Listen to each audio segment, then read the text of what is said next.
Hello बच्चों, चलिए प्रश्न को देखते हैं। प्रश्न है हमारे पास, निम्नलिखित में से प्रत्येक n में एक संबंध परिभाषित करते हुए x प्लस वाई बराबर 10 के हैं, जहां x और y प्राकृत संख्याओं के समुच्चय से संबंध रखता है, तो निर्धारित कीजिए कि उपरोक्त संबंधों में से कौन से संबंध सतुल्य, सममित तथा संक्रामक हैं। चलिए सर्वप्रथम हम प्रश्न के लिए मुख्य अवधारणा लिखते हैं।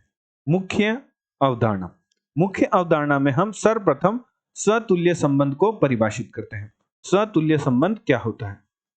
तो स्वतुल्य संबंध हमारे पास होता है कि यदि कोई अवयव A से A में ही संबंध रखता हो तो ऐसा संबंध स्वतुल्य संबंध कहलाता है। जिसे हम कुछ इस प्रकार लिखते हैं कि यदि A अवयव A से ही संबंध रखता है तो इस प्रकार का जो संबंध है वह हमारा स्वतुल्य संबंध कहलाता है। स्वतुल्य संबंध कहलाता है। चलिए द्वितीय हमारा है सममित संबंध। तो सममित संबंध क्या होता है? सममित संबंध हमारे पास होता है कि यदि A है वह B से संबंध रखता हो। यदि A B से संबंध रखता है तब यदि A B से संबंध रखता है तब यदि B भी A से संबंध रखे, यदि A B से संबंध रखता है तब B A से भी संबंध रखे, तो इस प्रकार का जो संबंध है तो ऐसा संबंध हमारा सममित संबंध कहलाता है। सममित संबंध कहलाता है। एवं तृतीय स्थिति हमारे पास है जो कि हमारे पास है संक्रामक संबंध की। संक्रामक संबंध।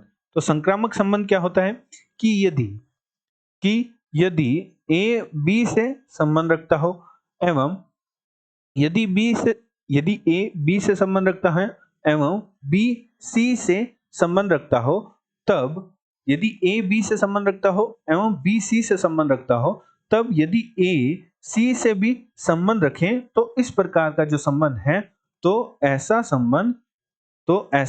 संबंध हमारा संक्रामक संबंध कहलाता है। तो ऐसा संबंध संक्रामक संबंध कहलाता है। संक्रामक संबंध कहलाता है। तो प्रश्न में हमारे पास दे रखा है x तथा y में हमारे पास एक संबंध दे रखा है कि x प्लस वाई बराबर 10 के हैं, जहां x तथा y प्राकृत संख्याओं के समुच्चय से संबंध रखता है। तो हम क्या करते हैं, हम समुच्चय ज्ञात कर लेते हैं, अर्थात x का मान 1 2 3 4 रखते हैं और y का मान ज्ञात करते हैं। तो जब हम x का मान 1 रखेंगे तो हमारे पास y का मान क्या प्राप्त होगा? 9 प्राप्त होगा। इसी प्रकार जब हम x का मान 2 रखेंगे तो y का मान हमारे पास 8 प्राप्त होगा।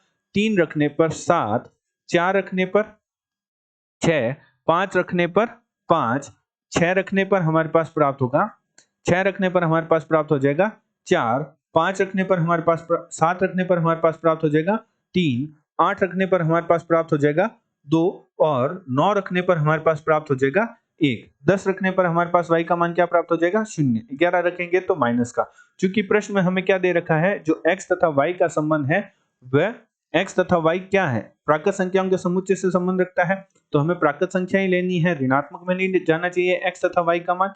अतः हमारे पास जो संबंध से जो समुच्चय प्राप्त होगा जिसके अवयव हमारे पास निम्न अवयव ही प्राप्त होंगे। तो निम्न अवयवों की सहायता से हम ज्ञात करते हैं कि जो हमारे पास प्रश्न में दे रखा है जो संबंध है वह स्वतुल्य है, सममित है या संक्रामक संबंध है। तो संक्रामक संबंध की परिभाषा अनुसार कि A का A में ही संबंध हो तो इस प्रकार का संबंध है वह हमारे पास संक्रामक संबंध कहलाता है। तो यदि 1 का 1 से संबंध हो, 2 का 2 से संबंध हो, 3 का 3 से संबंध हो, तो चूंकि हमारे पास इस प्रकार का संबंध नहीं प्राप्त हो रहा हमारे पास समुच्चय में, तो यह हमारे पास संबंध नहीं प्राप्त हो रहा, केवल 5 का 5 से प्राप्त हो रहा है। परंतु 1 का 1 से, 2 का 2 से, 3 का 3 से, 4 का 4 से, 5 का 5 से, 6 का 6 से, 7 का 7 से, 9 का 9 से, इस प्रकार का हमारे सभी संबंध नहीं प्राप्त हो रहे, अर्थात हमारा जो संबंध दे रखा है वह स्वतुल्य नहीं है, स्वतुल्य संबंध नहीं है। चलिए द्वितीय संबंध की जांच करते हैं। तो द्वितीय संबंध हमारे पास क्या होता है? सममित संबंध। सममित संबंध हमारे पास सममित संबंध की परिभाषा अनुसार यदि 1 का संबंध 9 से है, जो कि हमारे पास दे रखा है, तब हमारे पास जो 9 का है वह संबंध 1 से होना चाहिए। तो इस प्रकार का जो संबंध है वह हमारे पास सममित संबंध कहलाता है। तो यह हमारे पास क्या है? सममित है। 1 का संबंध 9 से है एवं 9 का संबंध 1 से भी है। इसी प्रकार यदि हम 2 का संबंध 8 से है और 8 का संबंध 2 से है, तो हम इस प्रकार देख सकते हैं कि ए का संबंध बी से है और बी का संबंध ए से है, तो जो हमारे पास संबंध है वह हमारे पास सममित संबंध है। एक का संबंध 9 से है, तब 9 का संबंध हमारे पास 1 से भी प्राप्त हो रहा है, तो हमारा जो संबंध है वह सममित संबंध है।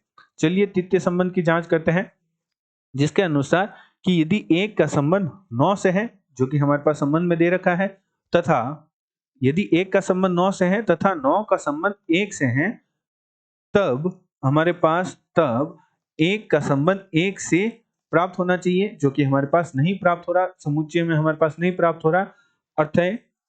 अतः हमारा जो संबंध है वह संक्रामक संबंध नहीं है, संक्रामक संबंध नहीं है।